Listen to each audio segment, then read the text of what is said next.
ጭቅላቱ ምናምን ምን ማለት አይደለም። እንደዛ ማንም እኮ የለም። እንደዛ ትንሽ የማስታወስ ነገሮች ነበሩ እንጂ ምንም ከጭንቅላት ጋር ምንም ያገናኘነው ነገር የለም።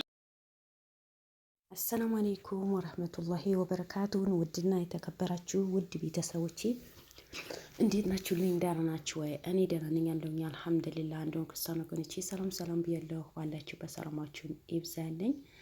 ጉንፋን ይዞኛል እንግዲህ የድምፄ በጣም ይቅርታ ውዶቼ። ዛሬ በጣም ባስደንጋጭ ሁኔታ ነው የመጣ ነው። እንደምታውቁት ሄሉልና ሰሞኑን ጠፍታለች። ስልኳም እንደማይሰራ ሁላችንም እናውቃለን። አሁን ደግሞ ብለው ሉልን አሳመሙት። ሉልን ታሟል።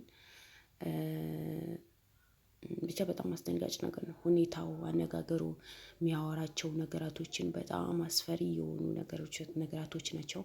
እነዚህ ሰዎች መጀመሪያ ፈልገው ሲመጡ ጊዜ እኔ አላመሩኝም ነበር። የምን ምናቸውም አላመሩኝም ነበር። ይኸው መጨረሻ ላይ ጣሉት። እኔ ለምንድነው ሀገራችን ላይ ጥሩ የሚሰራ ሰው ለፍቶ የሚያድር ሰው ለምንድነው የማይወደደው? ምክንያቱ ምንድን ነው? ምን አድርግ ነው እንዴ? ለምንድነው ግን በዚህ ልክ ለሰውን ታግሎ የሚኖር ህዝብን የሚያገለግል የተቸገሩ የሚረዳ የወደቁ የሚረዳ? ምክንያቱም ሀገራችን ላይ ምንም ይበደል ምንም ሀብታሙ በገንዘቡ ይኖራል፣ ደሃው ደግሞ ማንም ሰው ዞር አድርጎ ያዩ። ሉል እንደምታውቁት ደግሞ ለድሆች ደራሽ ነው፣ የተበዳዮች ደራሽ ነው። በወደቁበት አንስቶ ነው የሚያበላቸው። ዛሬ ግን ጣሉት። ለምንድን ነው የሚፈልጉት? ለምንድን ነው ከስር የሚሄዱት? ዋና ቪዲዮ የሚቀረጽበት ካሜራ ሉል ነው ሰበረውን የተባለው። ልክ ካሜራ ምንድነው ቀረጻ ሲጀምር ነው የጀመረው ነው ያሉት። የሚያወራቸው ነገራቶች ይኸው በአይናችን ያየን ነው። አንዴ ሌላ ነገር ያወራል፣ አንዴ ሌላ ነገር ያወራል። ምን ሁኜ ነው? ለምን እንደዚህ ተላላችሁ? ምን አይነት አስማት የሞላባቸው ህዝቦች ናቸው? ሉልን ለምን በዚህ ልክ ያሳሙታል? ምን አድርግ ብለው ነው? ስራቸው በሙሉ ከሰይጣን ጋር ነው። በእርግጥ እሱ ፈጣሪ ይጠብቀዋል። እሱም ትላንት ቀለበቱም ሲያወጣው እኔ ያ ሉል አጠገብ ቁጭ ብሎ እቀት አድርግልኝና ሚኪና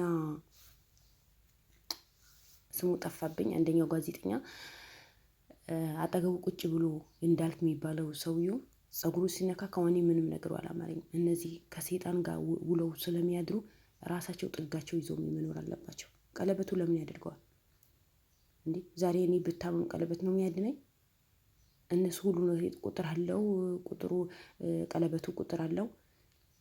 ስለዚህ ጎሳው ነው ቁጥር ጽፎ የሚሰጠን፣ ምንም ነገር እንዳይነካን ከሁሉም ነገር ፈጣሪ እንዲጠብቃል እንዴ? ፈጣሪ ቆይ በቀለበት ተጠብቃችኋለሁ ብለዋል እንዴ? ወይስ የእናንተ አምልኮት ነው? የእናንተ አምልኮት ነው እንጂ ፈጣሪ እኮ ራሱ በሚጠብቀት ቦታ ይጠብቀን። እኛ እኮ ልጆቹ እኮ ነው። እሱን እኮ ነው የፈጠረን። ወደ እሱ እኮ ነው የምንሄደው። ሰው ምን በእርግጥ እናንተ ከሰይጣን ጋር እየጨፈራችሁ ስለምትውሉ ያን ነገር ታምናላችሁ። ግን ዛሬ ልጁ እንዳይሰራ አደረጋችሁት። የዛሬ ደስተኛ ሆኖ እንጂ ነገ ይሻለዋል። እሱ በእምነቱ ጠንካራ ሆኖ ወደ እምነት ቦታው ሄዶ እንደሚሻለው እርግጠኛ ነኝ። ግን በጣም ነው ያሳዘነኝ ውድ ቤተሰቦች። ማለት ሉል ያመዋል፣ አይኖ አውቃለሁ፣ ብዙ ነገር ደርሶበታል፣ ብዙ ነገር ሆነዋል። ነገር ግን በዚህ ልክ እንደዚህ ሲሆን እኔ የመጀመሪያ ነው የምር በጣም ነው የደነገጥኩት። ለምን አልጠብቀውማ? እንደዚህ ነገር አልጠብቀውም ከሉል።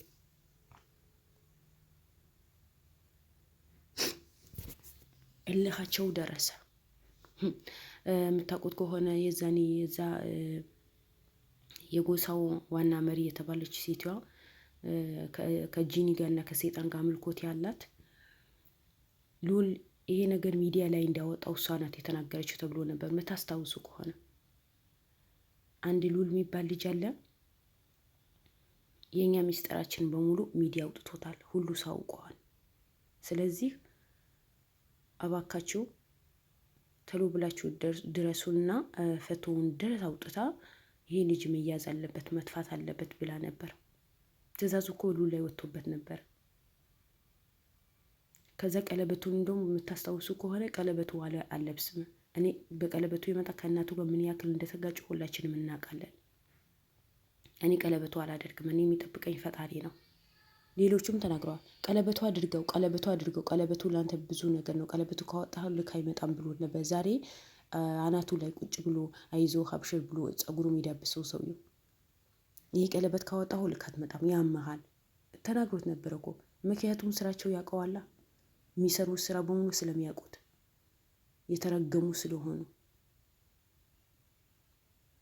ስለዚህ ደረሱለት፣ በቃ ደረሱለት። ለምን ሰራ? ለምን ተለወጠ? ለምን እኛ እንደኛ አልቦካም? ለምን እኛ እንደኛ ሰውን አልጨፈጨፈም? ለምን እንደኛ በወንጀል አልተጨማለቀም ብሎ እኮ ነው ዛሬ ሉልን እንደዚህ የጣሉት። እኔ ደንግጫለሁ። ምክንያቱም ሉል እንደዚህ ሆኖ አይቼው አላቅም፣ በህይወቴ አይቼው አላቅም። በህይወቴ ስላችሁ እሱን መከታተል ከጀመርኩኝ ጀምሮ እስካሁን ሉል እንደዚህ አይነት ባህሪ እንደዚህ ሲያወራ እንዴ ቀረጻ ውሎ ማለት ነው። ቪዲዮን አልተለቀቀም እንጂ ሙሉ ቀረጻ የተቀረጸ እንዴት እንዳደረገው እንዴት እንደጀመረው ከግድግዳ መጋጨት፣ ካሜራዎችን በሙሉ ከግድግዳ አጋጭተው። ዋናው የእሱ ጤንነት ነው እንጂ ካሜራው ይገዛል። ሁላችንም አጋጭተን እንገዛለታለን። ምክንያቱም እሱ የምስኪኖች ደራሽ ስለሆነ ህዝብን የሚያገለግልበት ካሜራ ስለሆነ እኛ ሁላችንም ሉልን የምንወደው ሉልን የምናከብረው ካሜራው አጋጭተን እንገዛለታለን። ነገር ግን እዛ ቀን የጀመረው ቀን በጣም ያስፈራ ነበረ ነው ያለው ሚኪ። እንደ ቀልድ አድርጎ ጀምሮት በቃ ካሜራ መስበር፣ ከግድግዳ መጋጨት፣ ከሰራተኞቹ ጋር መጣላት፣ ከኛ ጋር መጣላት፣ ሁሉ ነገሩ በቃ እንዲያስጠላ እንዲደብር ከሉል የማይጠበቅ ነገር ነው የሚናገረው የነበረው ነው ያሉት። ምን ትላላችሁ? በዚህ ልክ ግን አርፎ ተልፎ ደርሰውበት ሰላም በኖረበት ልኑር ብሎ በኖረበት እንደፈለጉ ተሽከርክሮ ኑሮ ዛሬ ገና ታሞ ማጠገቡ ቁጭ ብሎ እሱን የሚያሳክመው አይመስልም እንዴ? እኔ ከነዚህ ሰዎች ሙሉ በሙሉ መራቅ አለባቸው። እነሱ እንደፈለጉ ይኑሩ፣ እንደፈለጉ ይጭፈሩ። ምክንያቱም እነሱ በካክተው የኖሩ ሰዎች ናቸው። ያ ስለሆነ ሉል ይኖርበት። በቃ ውጡ፣ ከዚህ ኬዝ ውጡ፣ ተዋቸው። ራስ በራሳቸው ጎሳ ለጎሳዎች አይደለም እንደፈለጉ የሚጨፍሩት። አሁንም እንደዛ ይሆኑ። ትርፋችሁ ምንድን ነው? በእርግጥ ብዙዎቹ ታስረዋል፣ ብዙዎቹ እስር ቤት ገብተዋል። ብዙ ልጆች እናት አባታቸው እንዲያውቁ ተደርገዋል። ግን ሉል መታመም ደግሞ ይከብዳል። ሉል እንደዚህ መሆን ይከብዳል። በአንድ በኩል ደግሞ እናቱ ጠፍታ እሱ እንደዚህ ከሆነ ደግሞ ከባድ ነው።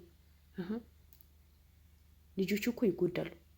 የሉል ወንድሞች ይጎዳሉ። እናታቸው አጥተው ሉልን እንደዚህ ሆኖ አይተው ልጆቹ ሊጎዱ ይችላሉ። እነዛ ሰዎች ማለት ስራቸው ሰርተዋል። ዞር አድርጎ አያያቸውም። ሰርግ ሂጄ ነበረ፣ አክስቴ አይቻታለሁ፣ ያንዳርጋቸው እህት አይቻታለሁ፣ የወንድሜ ልጅ መጣ ብላ ደስተኛ ሆነች፣ ከኔ ጋር ተጫወተች ብሎ ያወራል። ሚኪ ሰርግ ሂዳችሁ ነበረ ወይ ሲባል ጊዜ ሰርግ የሚባል ነገር እኛ እንደሄድን የምን ሰርግ ነው? እና ደግሞ እኔ ወርቆ ፍለጋ ሂጄ ነበር። ወርቆ የሆነ ቦታ አለ ተብዬ ወርቆ ፍለጋ ሂጄ ነበር። እኔ ምንም አልሆንኩም። ለምንድነው ጭንቅላቱ አማማው ሁለት ነገር ያወራል ብላችሁ የምትናገሩት? በአጠገቡ ሁሉ ነገር ያወሩ እኮ ነው ውድ ቤተሰቦቼ እንደዚህ ብሎ የሚያወራው። በጣም ነው ያሳዘነኝ። የሉል ነገር በጣም አስፈሪ ነው የሆነው። መጨረሻው ብቻ አላህ ይጠብቀው። መጨረሻው አላህ ያሳምርለት። እኔ የሉልን አንድም ቀን እንደዚህ ይሆናል መቼም የሰው ልጅ ተሰባሪዎች ነን፣ ያመናል፣ እንነሳለን። ግን ጤነኛ የመሰለ እንደዚህ 3 አይነት 4 አይነት የሚያወራ ብስሚላ ደነገጥኩኝ። ደግሞ አይኖቹ እንዴት ነው የሚያስፈሩት። ሞራዳቸው እኮ ሞላ። ያሰቡትን በሙሉ ተሳካላቸው። እነሱ የሚፈልጉት ይሄን አልነበረም፣ ሉልን ለመጣል። ከዛ ሁሉ ሆነ ብለው ፈልገው ሉልን ያገኙት እሱን ለመጣል ነው። እሱን ወደ ኋላ ለማስቀረት ነው። ለምን ይሰራል? ለምን ይራወጣል? ለምን እናቱ አለፈላት? ለምን ከተማ ገቡ? ከኛ ለምን አልቦኩም? ለምን ከኛ ጋር በዚህ ልክን አልጨፈሩም? እኮ ነው ስራቸው። ሌላ ነገር እኮ የለም። ምክንያቱም የእነሱ ጎሳ ስለሆኑ ማለት ነው። ወርቁ ሂጂ አግኝቼ ያለሁ ነው የሚለው። የሚያወራው ነገር እንኳን ምንም ነገር እኮ አያውቅም። እኔ ቀለበትም አላደርግም፣ ምንም አልሆንኩም፣ ተውኝ። ምንም ካልሆነ የሚያወሩት ነገር በሙሉ ለምን ደውሱ በተቃራኒ የሚያወራው? ምንም ካልሆነ ደግሞ ለምንድን ነው እንደዚህ የሚሆነው? አይኑ እኮ በጣም እኮ ነው የሚያስፈራው። ልዑል እኮ ይታመማል እናውቃለን፣ ግን በዚህ ልክ እንደዚህ እንግዲህ እኔ ምንም ነው ነገር የለም። የምታመልከው አምላክን ይድረስልህ፣ ጤናህን ተመልሶ ደስ። ሁላችንም በልዑል በታመሙ ሁሉ ሰው ደንግጠዋል፣ ሁሉ ሰው አዝነዋል። ዛሬ ደግሞ ጤነኛ ሆኖ እንደሚመለስ ስልን እርግጠኛ ነኝ። ገና ባካችሁ ከዚህ ኬዝ ውጡ፣ በቃ ተውት። በእርግጥ ከዚህም የበለጠ ኬዝ ይዛችሁ አሸንፋችኋል። ግን እነዚህ የሆነ ስራቸው በሙሉ ከሴጣን ጋር የተያያዘ ስራ ስለሆነ ፈጣሪ አምልኮ ስለማያውቁ እናንተ ከዚህ ኬዝ ብትወጡ ይሻላችኋል። አንዳችሁ ሲባል አንዳችሁ ላይ ይመጣሉ፣ አንዳችሁ ልዑል ሲሻሻል አንዳችሁ ላይ ሊመጡ ይችላሉ።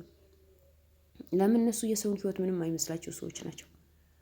በሰውን ህይወት በማጥፋት ደስተኛ ሆኖ የሚኖሩ ህዝቦች ናቸው፣ ሰዎች ናቸው፣ ህዝቦች ነው አልኩኝ። ያው ሁለት ጎሳ ህዝቦች ይባሉ እንጂ። ስለዚህ የባካችሁ ራሳችሁን የጠበቃችሁ ብትሰሩ ባይ ነኝ። በእርግጥ የሚጠብቀው ፈጣሪ ነው። አሁንም ፈጣሪ ይጠብቃችሁ። ልዑልን ደግሞ ቶሎ ብላችሁ የእምነት ቦታ ውስጥ ውሰዱትና እንዲሻለው አድርጉ። ቀለበቱ ደግሞ አያርገው።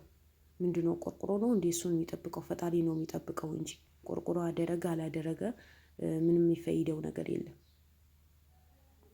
ስለዚህ እባካችሁ ልዑልን እንዲሻለው ጤነኛ እንዲሆን፣ በተለይ እንደዚህ ሆኖ እናቱ ማየት የለባትም። እኔ የምለው ነገር በሙሉ ጠፍቶብኛል። የምር የምለውን ነገር በሙሉ ጠፍቶብኛል። በጣም ነው የደነገጥኩት እኔ ላይ ሳየው። እንግዲህ አሁንም ቢሆን ሁላችንም ተባብረን ካሜራውን እንድንገዛለት ማሰብ አለባችሁ። ልዑልን የምታደንቁ ልዑልን የምትወዱ ሰዎች በሙሉ የተወሰነ ጊዜ ልዑልን ከነዛ ሰዎችን መራቅ አለበት። እነዚህ ሰዎች አሁንም ሊከታተሉት ይችላሉ። እነሱ ሆነ ብሎ ነው እሱ ለማሳበብ ነው ሆነ ብሎ የተነሱት እንጂ እውነት ህዝባቸው እውነት የጎሳቸው ነገር አሳስቧቸው አይመስለኝም።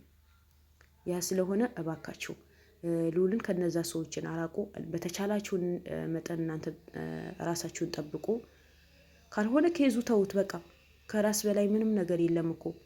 እናንተ ጤነኛ ስትሆኑ፣ እናንተ ሰላም ስትሆኑ አይደል እንዲህ ሁሉ ነገር የሚስተካከለው። ስለዚህ እባካችሁ ራሳችሁን የጠበቃችሁ ስሩ። ልዑልንም ደግሞ በድጋሚም አላህ አፊያ ያድርግህ።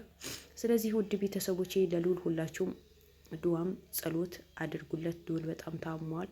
ራሱ አይደለም ራሱ ስተዋለ ራሱን አያውቅም። በሌላ ቪዲዮ እንደምንገናኝ ቆይ። መልካም ቆዩልኝ። ባይ ባይ። ወይኔ